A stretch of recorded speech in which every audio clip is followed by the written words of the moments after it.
தமிழ் தேசிய பேரவை என்று சொல்லப்படுகின்ற கட்சியை பிரதிநிதித்துவப்படுத்தி சில உள்ளூராட்சி மன்றங்களிலே வெற்றி பெற்றவர்கள் கூட தொடர்பு கொண்டிருக்கிறார்கள். அதேபோன்று தேசிய மக்கள் சக்தியைச் சேர்ந்தவர்களும் தொடர்பு கொண்டிருக்கிறார்கள். தூய நிர்வாகம் என்று சொல்கின்றவர்கள் கடந்த வடக்கு மாகாண சபையிலே ஊழல் மோசடியிலே ஈடுபட்டு ஊழல் குற்றச்சாட்டுக்கள் நிரூபிக்கப்பட்டவர்களை கூட்டணியில் இணைத்து வைத்திருக்கிறார்கள். சிரேஷ்ட ஒட்டுக்குழு, மோஸ்ட் சீனியர் ஒட்டுக்குழு இன் தமிழ் பாலிடிக்ஸ் தேசிய மக்கள் சக்திக்கு ஆதரவளிப்பதில்லை என்ற எங்களுடைய தீர்மானத்தை இன ரீதியான கருத்தாகவோ, மணிவண்ணன் கூட ஒரு கட்டத்திலே எங்களுடைய ஆதரவை பெற்று யாழ் மாநகர சபையினுடைய மேயராகிய பின்னர் ஏக்கிய ராஜ்யத்தை ஏற்க மாட்டோம் என்று கற்பூரம் அனைத்து சத்தியம் செய்கின்ற தரப்புகளோடுதான் கூட்டிணைவோம் என்று சொல்லுகின்ற தமிழ் தேசிய மக்கள் முன்னணியினர். அனைவருக்கும் வணக்கம். நடைபெற்று முடிந்த உள்ளூராட்சி மன்ற தேர்தலிலே ஈழமக்கள் ஜனநாயக கட்சிக்கு வாக்களித்த எங்களுடைய மக்களுக்கு முதலிலே நன்றியை தெரிவித்துக் கொண்டு, இந்த உள்ளூராட்சி மன்ற தேர்தல் முடிவுகள் என்பது எங்களை பொறுத்தவரையில் ஆச்சரியத்தை ஏற்படுத்தும் வகையிலோ அதிர்ச்சியை ஏற்படுத்தும் வகையிலோ அமையவில்லை. உண்மையிலேயே இந்த தேர்தலை நாங்கள் ஒரு வித்தியாசமான அரசியல் சூழலிலே எதிர்கொண்டிருந்தோம். எந்தவிதமான அரசியல் அதிகாரங்களும் அற்ற நிலையிலும் எங்களுக்கு எதிராக அபாண்டமான குற்றச்சாட்டுக்கள் சுமத்தப்பட்ட நிலையிலும், குறிப்பாக எங்களுடைய செயலாளர் நாயகம் கைது செய்யப்படுவார் என்று ஆதாரமற்ற வதந்திகள் பரவவிடப்பட்ட நிலையிலும், இன்னொரு புறத்திலே எங்களுக்கு எதிராக வளமை போன்று சேறுவாரி பூசல்களும் அபாண்டமான குற்றச்சாட்டுக்களும் முன்வைக்கப்பட்டு வந்த நிலையிலும் நாங்கள் இந்த தேர்தலை எதிர்கொண்டிருந்தோம். அந்த நிலையிலே இந்த தேர்தல் முடிவுகள் எங்களுக்கு ஆச்சரியமளிக்கவில்லை. இந்த நிலையிலே தான் தற்போது உள்ளூராட்சி மன்றங்களின் ஆட்சி அதிகாரங்களை உருவாக்குவது தொடர்பிலே பல்வேறு கருத்தாடல்கள் இடம்பெற்று வருகின்றன. இந்த சூழலில் ஈழமக்கள் ஜனநாயக கட்சியினுடைய வைவாகம் எவ்வாறு இருக்கப் போகின்றது என்பது தொடர்பிலே பல்வேறு தளங்களிலும் பேசுபொருளாக இருந்து வருகின்றது. எங்களை பொறுத்தவரையிலே இந்த காலச்சூழலிலே பல்வேறு தரப்புகளில் இருந்தும் உத்தியோகப்பற்ற முறையிலே பல்வேறு பிரதேச சபைகளுக்கு ஊடாகவும் கோரிக்கைகள் வருகின்ற போதிலும், இந்த அரசியல் சூழலில் ஒரு ஆரோக்கியமான எதிர்த்தரப்பாக இருந்து மக்கள் நலன் சார்ந்த விடயங்களை ஆரோக்கியமான முறையிலே முன்னகர்த்துவதுதான் சிறப்பானது என்று நாங்கள் கருதுகின்றோம். அந்த அடிப்படையில் அனைத்து உள்ளூராட்சி மன்றங்களிலும் ஒரு எதிர்த்தரப்பாக இருப்பதுதான் எங்களுடைய தீர்மானமாக இருக்கின்ற போதிலும்,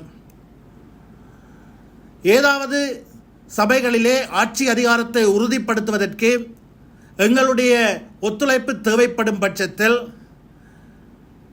ஆட்சி அமைக்க விரும்புகின்ற தரப்புகள் உத்தியோகபூர்வமாக எம்மை அணுகுமாக இருந்தால், தேசிய மக்கள் சக்தி, தமிழ் தேசிய மக்கள் முன்னணி தவிர்ந்த தரப்புகளுக்கு ஆதரவளிப்பதற்கு நாங்கள் தயாராக இருக்கின்றோம், அல்லது அது தொடர்பிலே பரிசீலிப்பதற்கு தயாராக இருக்கின்றோம். இங்கே தேசிய மக்கள் சக்திக்கு ஆதரவளிப்பதில்லை என்ற எங்களுடைய தீர்மானத்தை இன ரீதியான கருத்தாகவோ அல்லது இனவாத சிந்தனையின் வெளிப்பாடாகவோ யாரும் கருதிவிடக்கூடாது. எங்களுடைய மக்களுடைய அபிலாஷைகளை வென்றெடுக்க வேண்டுமாக இருந்தால் தேசிய நல்லிணக்கம் என்பது இன்றியமையாதது என்பதை 1990ஆம் ஆண்டு நாங்கள் தேசிய நீரோட்டத்தில் இணைந்ததிலிருந்து வலியுறுத்தி வருகின்ற ஒரு தரப்பாகவே இருக்கின்றோம். அன்று தொட்டு தென்னிலங்கையிலே மாறி மாறி ஆட்சிக்கு வருகின்ற அரசாங்கங்கள் எங்களுடைய தேசிய நல்லிணக்கத்தின் அவசியத்தை புரிந்து கொண்டு அதனை சாதகமாக பரிசீலிக்கின்ற ஒரு நிலைதான் காணப்பட்டது. அதனூடாக எங்களுடைய மக்களுடைய பல்வேறு பிரச்சனைகளுக்கான தீர்வை நாங்கள் பெற்றிருக்கின்றோம். எங்களுடைய அரசியல் உரிமை பிரச்சனையை கணிசமான தூரத்திற்கு நகர்த்துவதற்கு அல்லது அதனுடைய இருப்பை பாதுகாப்பதற்கு பல்வேறு முயற்சிகளை நாங்கள் செயல்படுத்தி இருக்கின்றோம் அல்லது வென்றிருக்கின்றோம். ஆனால் தற்போது ஆட்சிக்கு வந்திருக்கின்ற தேசிய மக்கள் சக்தி தேசிய நல்லிணக்கம் பற்றிய புரிதலின்றி அதன் அவசியத்தை புரிந்து கொள்ளாமல் செயற்படுகின்ற சூழலில் அதனை ஆதரிப்பது அர்த்தமற்றது என்ற நிலையிலும் தேசிய மக்கள் சக்தியினுடைய நிலைப்பாடு என்பது ஒன்றுபட்ட இலங்கை, அனைவரும் இலங்கையர்கள், எல்லோருக்கும் சமத்துவம் என்ற கோஷங்களை முன்வைத்து எங்களுடைய மக்களுடைய தனித்துவங்களையும் அடையாளங்களையும் நீர்த்துப் போகச் செய்கின்ற ஒரு ஆழமான அரசியல் நடவடிக்கைகளை முன்னெடுத்து வருகின்ற நிலையிலும் எங்களுடைய தேசியம், தமிழ் தேசியம், எங்களுடைய தாயக கோட்பாடு ஆகியவற்றை வலுவிழக்கச் செய்யும் வகையிலான வேலை திட்டங்களை முன்னெடுத்து வருகின்ற நிலையிலும் அவர்களுக்கு ஆதரவளிப்பது சாத்தியமற்றது என்ற நிலையிலே அந்த தீர்மானத்தை முன்னெடுத்திருக்கின்றோம். அதே போன்று ஒரு நடைமுறை சார்ந்த அரசியலை முன்னெடுத்து வெளிப்படையாக மக்களுக்கு நிலைப்பாடுகளை தெளிவுபடுத்தி ஒரு யதார்த்த அரசியலை முன்னெடுத்து வருகின்ற தனித்துவமான கட்சி என்ற அடிப்படையிலே சொல்லுக்கும் செயலுக்கும் பொருத்தமில்லாமல் கொள்கை கொள்கை என்று எங்களுடைய மக்களை ஏமாற்றி குறுகிய நலன்களுக்காக வீராவேச பேச்சு பேசுகின்ற தமிழ் தேசிய மக்கள் முன்னணிக்கு ஆதரவளிப்பதும் அர்த்தமற்றது. அது எங்களுடைய மக்களை ஏமாற்றுகின்ற செயலாகவே அமையும். அண்மைய செயற்பாடுகளை பார்த்தால் கூட கொள்கை ரீதியான கூட்டு, கொள்கை ரீதியான கூட்டணி என்றெல்லாம் சொல்கிறார்கள். என்ன கொள்கை ரீதியான கூட்டணி என்று கேட்க விரும்புகின்றோம். சுத்தமான அல்லது தூய நகரம், தூய நிர்வாகம் என்றெல்லாம் சொல்கிறார்கள். தூய நிர்வாகம் என்று சொல்கின்றவர்கள் கடந்த வடக்கு மாகாண சபையிலே ஊழல் மோசடியிலே ஈடுபட்டு ஊழல் குற்றச்சாட்டுக்கள் நிரூபிக்கப்பட்டவர்களை கூட்டணியில் இணைத்து வைத்திருக்கிறார்கள். கடந்த காலங்களிலே நிதி நிறுவனங்களை நடத்தி எங்களுடைய மக்களுடைய பணத்தை கொள்ளையடித்தவர்களை தங்களுடைய கூட்டணியிலே இணைத்து வைத்துக் கொண்டு எவ்வாறு தூய நிர்வாகத்தை நடத்துவோம் என்று இவர்களால் சொல்ல முடியும்? அதே போன்று தங்களோடு கூட்டிணைந்து செயற்பட வேண்டுமாக இருந்தால் 13வது திருத்தச் சட்டத்தை ஏற்க மாட்டோம், ஏக்கிய ராஜ்யத்தை ஏற்க மாட்டோம் என்று கற்பூரம் அனைத்து சத்தியம் செய்கின்ற தரப்புகளோடுதான் கூட்டிணைவோம் என்று சொல்லுகின்ற தமிழ் தேசிய மக்கள் முன்னணியினர் அந்த ஏக்கிய ராஜ்யத்தின் உருவாக்கமான அரசியல் வரைவை உருவாக்கிய போது தமிழ் தேசிய கூட்டமைப்பினுடைய பங்காளிகளாக இருந்த முன்னாள் நாடாளுமன்ற உறுப்பினர் சரவணபவனோடு கூட்டணி சேர்ந்திருக்கிறார்கள். அதேபோன்று அந்த புதிய அரசியல் அமைப்புக்கான உபகுழுவின் தலைவராக இருந்த முன்னாள் நாடாளுமன்ற உறுப்பினர் சித்தார்த்தனோடு கூட்டு தொடர்பிலே டீல் பேசி வருகிறார்கள். செல்வம் அடைக்கலநாதனோடு டீல் பேசி வருகிறார்கள். அப்படி என்றால் இவர்களுடைய கொள்கை என்ன? தமிழ் தேசிய பரப்பில் இருக்கின்ற கட்சிகளோடு தான் தாங்கள் அரசியல் செய்வோம் என்கிறார்கள். பின்னர் டெலோவோடும் இபிஆர்எல்எஃபோடும் புலட்டோடும் சமத்துவ கட்சியோடும் பேச்சுவார்த்தை நடத்துகிறார்கள், டீல் போடுகிறார்கள். சரி, இபிஆர்எல்எஃப், டெலோ ஆகிய கட்சிகளைத்தான் விட்டு விடுவோம், அவர்கள் பாவ விமோசனம் பெற்றவர்கள் என்று சொல்லிக் கொள்கிறார்கள். ஆனால் புலட், சமத்துவ கட்சி ஆகியவற்றை எந்த அடிப்படையில் இவர்கள் ஒரு தமிழ் தேசியம் சார்ந்த கட்சியாக வரைவிலக்கணம் படுத்திக் கொள்கிறார்கள்? தமிழ் தேசிய கட்சியாகவும் தமிழ் தேசியம் சாராத கட்சியாகவும் ஒரு கட்சியை அடையாளப்படுத்துவதற்கு இவர்கள் பயன்படுத்துகின்ற எடுகோள் என்ன? இதைவிட வேடிக்கை என்னவென்றால், ஈழமக்கள் ஜனநாயக கட்சி தமிழ் தேசியம் சாராத கட்சியா? ஆனால் 2015ஆம் ஆண்டு வரையிலே ஈழமக்கள் ஜனநாயக கட்சியினுடைய செயற்பாடுகளை தலைமையேற்று வழிநடத்திய தலைவர்களுள் ஒருவரான எங்களுடைய அசோக் தோழர், முன்னாள் நாடாளுமன்ற உறுப்பினர் சந்திரகுமார் தலைமையிலான சமத்துவ கட்சியோடு டீல் பேசுகிறார்கள், ஆட்சி அமைக்க பேச்சுவார்த்தை நடத்துகிறார்கள். அப்ப இவர்களுடைய அரசியல் என்ன? இவர்களுடைய தமிழ் தேசியம் என்ன? தமிழ் தேசிய உறுதிப்பாடு எல்லாம் சொல்கிறார்களே, என்ன இது? வேடிக்கையாக இல்லையா? இன்னொரு விடயம், எங்களை ஒட்டுக்குழு என்கிறார்கள். ஏன்? நாங்கள் மாறி மாறி வந்த அரசாங்கங்களோடு இணக்க அரசியல் நடத்தியதால் ஒட்டுக்குழு. அப்படியானால் டிஎஸ் சேனாயக்கவோடும் டட்லி சேனாயக்கவோடும் இணக்க அரசியல் செய்த அகில இலங்கை தமிழ் காங்கிரஸ் தானேயா சீனியர் ஒட்டுக்குழு. அந்த கட்சியில் பல சட்டத்தரணிகள் இருக்கிறார்கள், திறமையான சட்டத்தரணிகள் இருக்கிறார்கள்.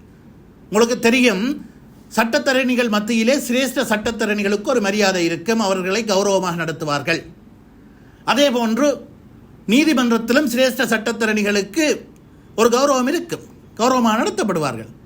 அந்த அடிப்படையிலே பார்க்கின்ற போது சிரேஷ்ட ஒட்டுக்குழு, மோஸ்ட் சீனியர் ஒட்டுக்குழு இன் தமிழ் பாலிடிக்ஸ் யார்? அகில இலங்கை தமிழ் காங்கிரஸ் அல்லவா?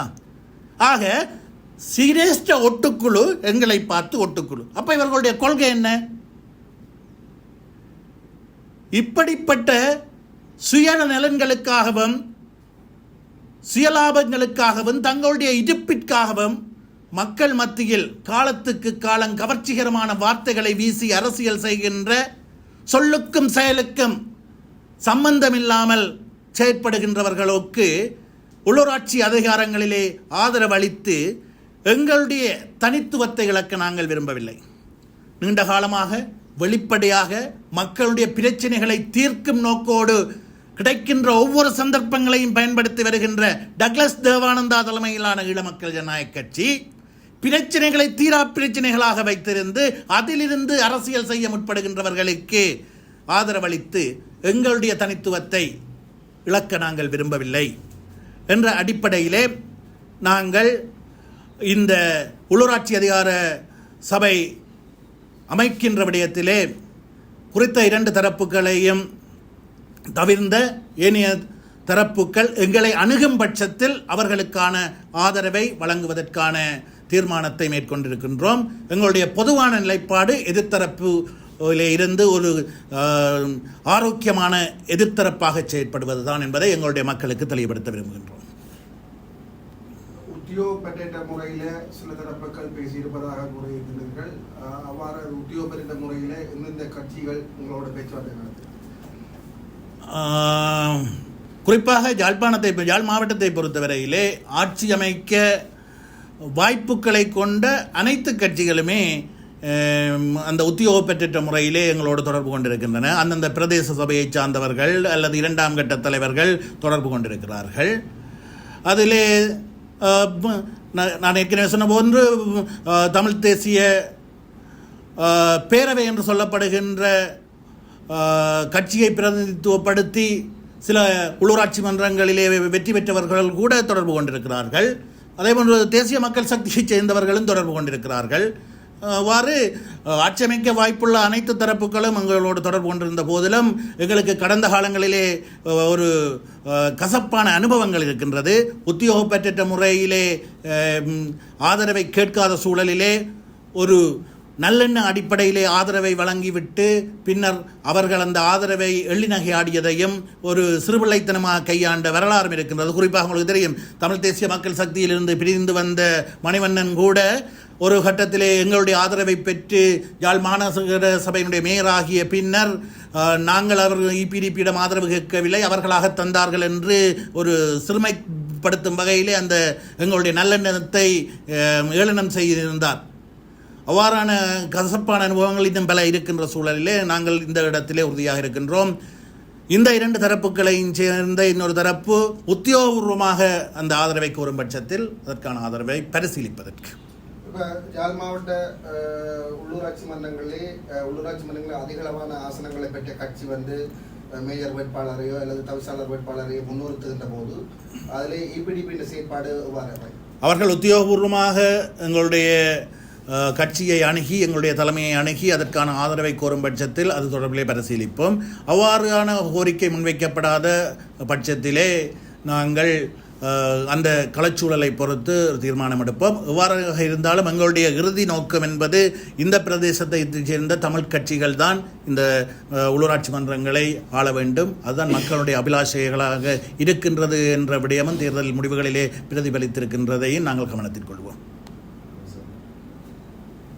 யாழ்ப்பாண மாநகர சபையில் குறிப்பாக 3 கட்சிகள் 10க்கும் மேற்பட்ட ஆசனங்கள் இருக்கு. அதில் உங்களுடைய ஆதரவு?